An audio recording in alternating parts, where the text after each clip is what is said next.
कोटीकर दादा सोबत होते. आपलं मसनर देवस्थान जे आहे, जे आम्ही त्याच्यावर प्रेम करतो, त्या मंदिराला जाणारा रस्ता जर आम्हाला नसाल तर आम्ही कोणाला निवडून द्यायचं आहे?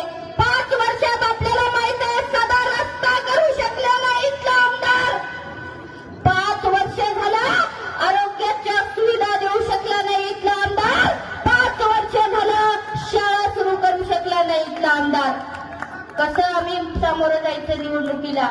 आम्हाला आता उघडा डोळे बघा नीट म्हणण्याची वेळ आलेली आहे. कारण आमचे प्रश्न काहीच नाहीत हो. आमच्या सुकलेल्या चेहऱ्यांचे, माझ्या मायबापांचे प्रश्न आहेत का? आम्हाला 1 लाख पगार पाहिजे, आम्हाला काहीतरी संस्था पाहिजे, आहे का? जरा सांगा बरं, हात वर करा बरं जरा. कोणाचे असे प्रश्न आहेत का? नाही आहेत. कारण मी मार्क्सवादी कम्युनिस्ट पक्षामध्ये काम करत असताना CIT संलग्न ट्रेड युनियनच्या